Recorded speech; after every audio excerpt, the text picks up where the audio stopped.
गुरुदेव की कृपा से, संतों के संग से धीरे धीरे अनन्यता आती है। शरणानंद जी ने अपने जो दिव्य ज्ञान का प्रादुर्भाव हुआ उसकी मूल धरा का उन्होंने वर्णन किया कि वो आगरा जा रहे थे, नेत्र बाह्य नहीं थे, आंतरिक ज्ञान संपन्न महापुरुष। वो डंडा लेके तो उनको पता नहीं चला, वो कगार पे ऐसी वो फटी और गिर गई। अब डंडा भी गिरने पर अब आंख बाहर की हो तो पता चले ना किनारा किधर है। अब कुछ पता नहीं चले किधर हाथ पैर मारे, आंख हो तो ये किनारा इधर की तरफ। तब उनके मन में आया कि अब तो श्री भगवान ही केवल अच्छा कर सकते हैं। हे भगवान, मैं आपकी शरण हृदय से। उसी समय न जाने कैसे हाथ में लाठी पड़ गई, किनारा मिल गया, अपना नाम रखा शरणानंद। और दिव्य ज्ञान संपन्न महापुरुष। पूज्य श्री स्वामी राम सुखदास जी उनकी बातें कहकर बहुत सपोर्ट करते थे कि वाह क्या दिव्य ज्ञान। ये दिव्य ज्ञान पढ़ने से नहीं आया, ये दिव्य स्थिति पढ़ने लिखने से करने से नहीं आई। छोड़ दिया, लाठी का सहारा भी छोड़ दिया, हाथ पैर मारना भी छोड़ दिया। अब जो हो, अब हमें दिखाई नहीं दे रहा किधर हाथ पैर मारे, किधर जाएं। हम हाथ पैर मारे तो और बीच की तरफ जा रहे हैं, हमें क्या पता, कोई दूसरा वहां है नहीं, आंख है नहीं, अब किसका सहारा। मान लो हाथ पैर किधर माने, कौन सी दिशा में जाएं। तो जो सर्वज्ञ है उसी की शरण। आप देख लो, हो सकता है हमारे हाथ पैर और गहराई की तरफ ले जा रहे हो, आप देखना किनारा मिल गया। बिल्कुल आपको भव समुद्र से तरने का एकमात्र उपाय, लाठी का भी सहारा छोड़ दो, ऐसे हो जाओ।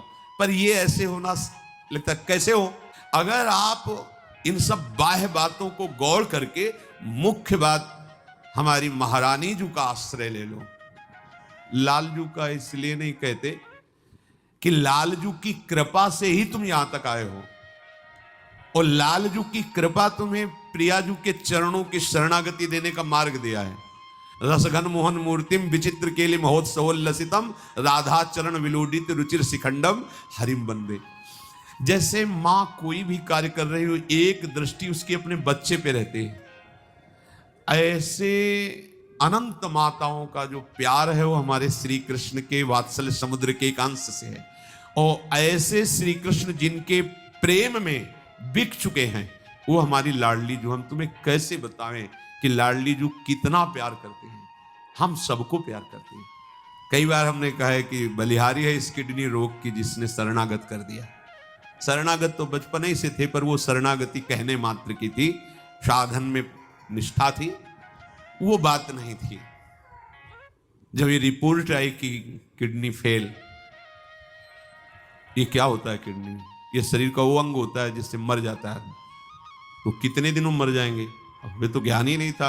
अब त्यारा उससे गंगा किने तो हमको पता थोड़ी था अंग कौन होता है क्या, ये हमें नहीं पता था। कभी भी मर सकते हो, ये बढ़िया बात उनके मुख से निकली। ये बात हमारे लिए गुरु मंत्र का काम किया। डॉक्टर कभी भी मर सकते हो, शास्त्र भी कहता कभी भी मर सकते हो।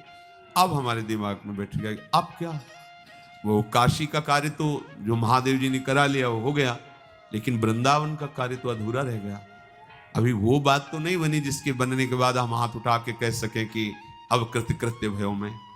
बस वो जो आर्त भाव हृदय का आया, कोई पानी देने वाला नहीं, कोई सहयोगी नहीं, कोई भोजन व्यवस्था नहीं, वास का ठिकाना नहीं, रोग का भयंकर रूप कोई नहीं। अब साधन का भी अहंकार गया कि अब हम पद्मासन लगा के बैठ सके, कई घंटे मंत्र जप सके। अब तो बस जो अंदर से एक अव्यवस्थित भाव आया, व्यवस्थित नहीं अव्यवस्थित, और लगा अब तो केवल कृपा ही हमारा निस्तार कर सकती है। अचल बिहार में थे, वो जो रोना एकांत में शुरू हुआ आर्त भाव से, प्रभु बचपन से आपके चरणों में निकले, अब यहां जो लाए, अभी तो पढ़ाई ही शुरू हुई, अभी तो समझ ही नहीं पा रहे हम। वो जो शरणागति हुई बस, तो हम कहते हैं कि अगर आप शरणागति को भाव रखोगे तो प्रिया जो व्यवस्था कर देंगे शरणागति की, शरणागति की व्यवस्था है। हाँ, असमर्थता असरण हुए बिना शरणागति नहीं होती। असमर्थता असरण यही करते हैं। वैसे हैं हम सब असमर्थ, लेकिन अहंकार के कारण लगता है हम किस बात के असमर्थ है। श्री भगवान कह रहे हैं कि जो अनन्य भाव से मेरा भजन मेरे लिए, खास बात समझो। एक भगवान दास नाम के परम भक्त थे, तो आगरे में उस समय बादशाह आया हुआ था जहांगीर। उसने वहां कागजात में देखा तो अर्थ की जो कर व्यवस्था से लिया जाता तो उसमें बहुत कमी पाई गई, और ये उसके अधिकारी थे भगवान दास जी। ये कंठी तिलक माला धारण करके नाम जप करते, और जो कंठी तिलक धारण करके सामने से निकलता उसकी चुंगी नहीं लेते, कर नहीं लेते। तो म्लेच्छु की बाहुल्यता होने के कारण उस रास्ते से जो निकलता, चाहे वो म्लेच्छु कोई भी हो, तिलक क्योंकि कर नहीं लगेगा, उसके बाद भले मिटार दो, जो तिलक लगा के आएगा उससे वो कर नहीं लेते थे। राज सैनिकों के साथ रहते, और जहां देखते कंठी तिलक माला, नमस्कार जाइए। तो उस रास्ते में प्रसिद्ध हो गया था कि अगर यहां कर नहीं देना है तो बस फटाक से ऐसे तिलक लगाओ और कंठी पहन लो, बाद में भले उतार देना। और वहां कर ही नहीं पहुंचता, तो जहांगीर ने इनको बुलाया, क्या बात है, यहां कर की व्यवस्था बिल्कुल टूटती जा रही, तुम कर। तो उन्होंने कहा कि आपको पता ही चला होगा हमारी बात को। बोले हाँ पता चला, जो कंठी तिलक धारण करते हैं आप उनसे कर नहीं लेते। बोले हम नहीं ले सकते, क्यों, प्रभु के दास हैं, हमारा पूरा भाव है, इसलिए हम, बोले हम हुक्म करते हैं कि पूरे माथुर मंडल में कहीं भी कोई कंठी तिलक धारण करेगा तो हम उसको भयानक दंड देंगे, सर काट देंगे। ऐलान कर जहांगीर, जैसे अकबर ने ऐलान किया था आगरे में मधुकर शाह तिलक लगा के। दूसरे दिन ये द्वादश तिलक कंठी धारण किए हुए पहुंचे। जहांगीर ने कहा कि तुमने हमारी आज्ञा का उल्लंघन किया। बोले नहीं, आपकी बहुत छोटी आज्ञा की, नहीं लगाना है। तो ये कोई रुचि की आज्ञा की बात थोड़ी है, तो जीवन है हमारा, और आप एक मुल्क के बादशाह में अनंत ब्रह्मांडों के बादशाह का दासत्व स्वीकार किए हूं, और मैं बचने के लिए नहीं आया हूं, मैं मरने के लिए आया हूं। क्योंकि हमारे शास्त्रों में वर्णन है, माथे पे तिलक है, गले में कंठी है, मुख में हरिनाम है, और फिर मृत्यु हो जाए तो साक्षात भगवान से मिलता है। तो मैं मिलने की तैयारी में आया हूं, ये नहीं मिट सकता, ये नहीं हट सकता, ये गला झुका हुआ है, अभी काट दीजिए। जहांगीर बहुत प्रसन्न हुआ, तुम अपनी इतनी इष्ट निष्ठा से युक्त हो, जाओ तुम्हें क्या चाहिए। बोले आज से अपनी ये बादशाही के अंतर्गत जो हमें शासन में रखते हो, हमें मुक्त कर दो, मैं वृंदावन मथुरा में विरक्त होकर भजन करना चाहता हूं। बोले जब तुम्हें जो सुविधा चाहिए लीजिए, भजन कीजिए।